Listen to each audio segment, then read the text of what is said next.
Hi guys. Today I wanted to talk a little bit about the texturing process, and I decided to make these little guides to people who are new to texturing, or if you intimidated by that in some way. Yeah, I'm gonna give some tips on texturing a cartoon character, and I think that you can achieve pretty nice results in a very short amount of time. So I hope that this helps people who are struggling with this, or people who just want to learn more. So here we go. Okay, so what you guys will need for this tutorial is ZBrush, Photoshop, and the 3D modeling application. This here is the high-res head of one of my characters. As you can see here, it's already mapped out, it's already retopologized. Right now I'm trying to texture the head, but then I just decide to go on color and fill object, just to fill the entire head with the skin color. And then I start working on the hair. The hair is the first part that I paint right now. I choose this brownish color here, and just start painting away. Very straightforward, very simple texturing process. Start working on the sideburns, then working my way to the back of the head.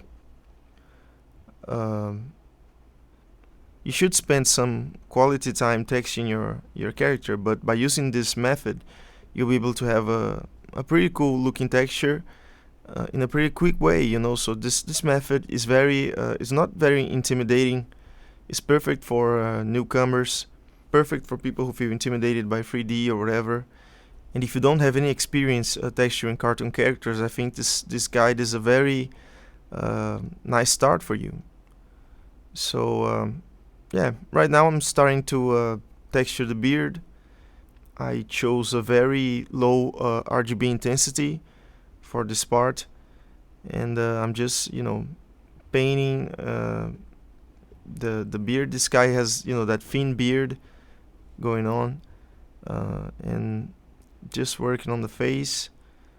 In this part I actually was undecided as to what color apply to this model, so I actually spent a good amount of time just trying to decide between colors, changing colors and do stuff like that. And that's why I'm going to cut it. Yeah, I cut it right here, and then right now I have some color that I liked, and I'm just polishing this beard right now. But as I mentioned, this is a very straightforward process. I'm just texturing the head with solid colors, so there's nothing very specific that I need to get into right now.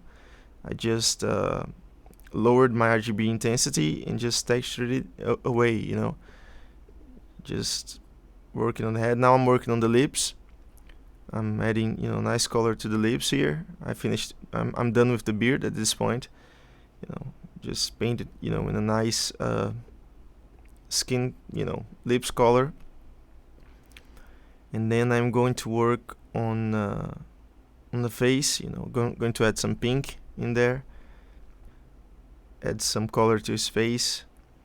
I'm thinking that this skin color that I choose for this example, it looks a bit strange, but I think my monitor is not very well calibrated right now, so he looks a little bit pale.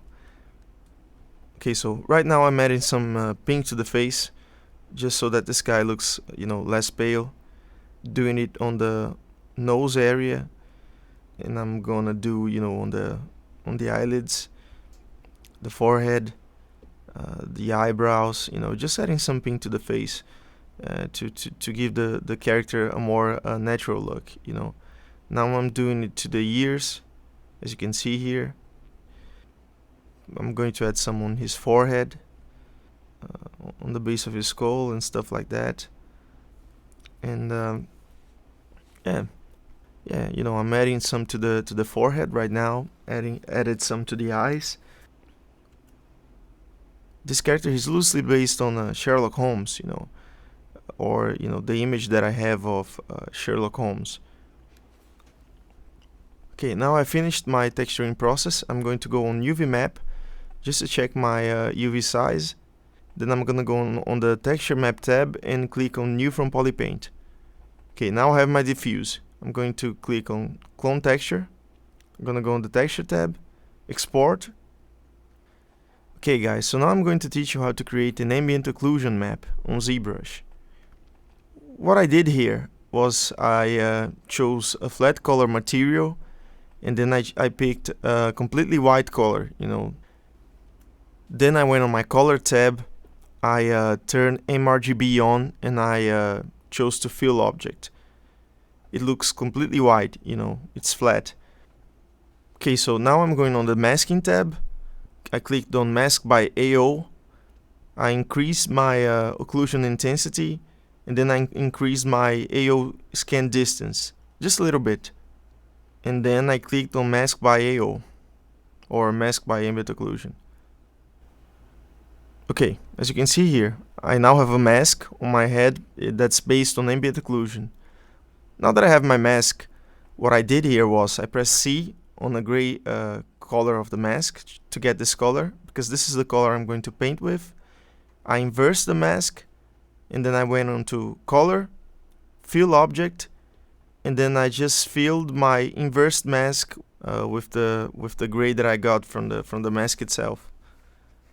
Now I'm going to undo the mask, and as you can see here, this is my AO now painted, as polypaint on my model. I'm gonna go into the texture tab, and I'm going to click on new from polypaint, clone texture, and I'm going to export this map as my ambient occlusion map.